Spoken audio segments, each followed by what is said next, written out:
নমস্কার বন্ধুরা, তৃপ্তির স্বাদ চ্যানেলে সবাইকে স্বাগত। আজকে বানিয়ে দেখাবো কম সময়ে তৈরি ভাপা পিঠা।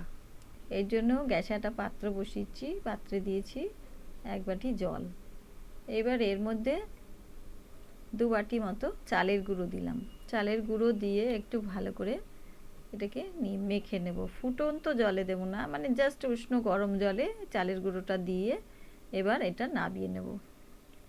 সামান্য একটু নুন দিয়েছি, দিয়ে একটু নেড়ে চেড়ে এটাকে নাবিয়ে নেব।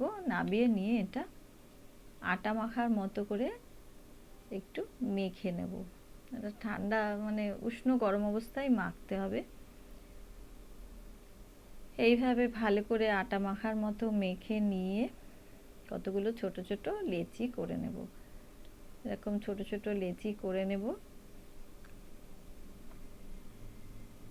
এটা পুলি পিঠে তৈরি হবে।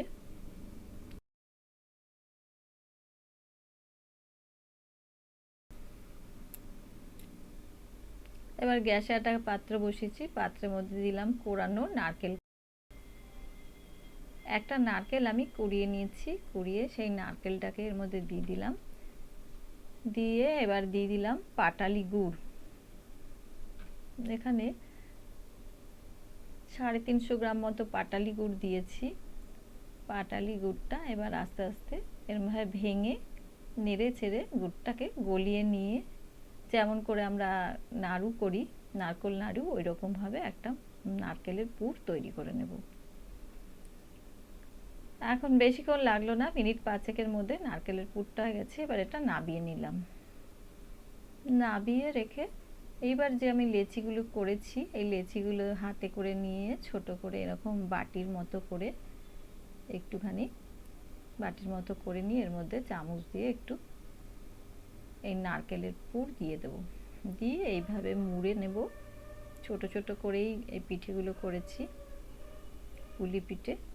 এই পুর না দিয়ে তোমরা চাইলে এখানে ক্ষীর কিংবা সন্দেশ দিয়েও এই পুরটা করতে পারো। এইবার পুরগুলো হয়ে গেছে। এবার গ্যাসে একটা হাঁড়ি বসিয়েছি, হাঁড়িতে জল দিয়েছি, অর্ধেক হাঁড়ি জল দিয়েছি। এবার এই জলটাকে ঢাকনা দিয়ে ঢেকে দিয়েছি। এবারে কিছু কিছু পুর আমি বানিয়ে নিচ্ছি। এই পুর বলছি, কতগুলো পুলি বানিয়ে নিচ্ছি। এবার পুলিগুলো বানিয়ে নিলাম, যাতে খুলে না যায়, মুখটা যাতে খুলে না যায়, হাত দিয়ে পাকিয়ে নিতে হবে ভালো করে। এবার একটা থালার মধ্যে তুলে নিলাম পুলিগুলো। তুলে নিয়ে এবার এই গরম হাঁড়ির জলের ওপরে একটা সুতির কাপড় বা ওড়না যা হোক কিছু একটা দিয়ে এই পুলিগুলোকে থালার মধ্যে দিয়ে একটু ঢেকে দিয়ে থালাটাকে ভালো করে মানে উপুর করে দেব। আর এটা পাকিয়ে দেব ওড়নাটা, যাতে নাকি এই থালার থেকে পুলিগুলো বাইরে বেরিয়ে না যায়, এই থালার মধ্যে ঢাকা থাকবে। এইভাবে মিনিট 2 এটাকে বাষ্পে এটা সেদ্ধ হবে। 2 থেকে 3 মিনিট এটা সেদ্ধ হবে, তারপরে এটা নাবিয়ে নেব।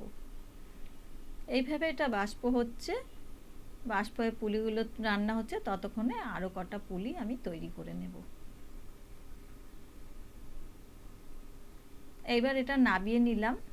2 থেকে 3 মিনিট লাগে, আর এটা মিডিয়াম ফ্লেমেই করতে হবে। এবার খুব সাবধানে নামাতে হবে, হাতে যাতে গরম ছ্যাঁকা না লাগে। একটা থালার উপর নিয়ে এইটাকে এইভাবে রেখে এবার পাত্রটা, থালাটা একটু উল্টে দেব।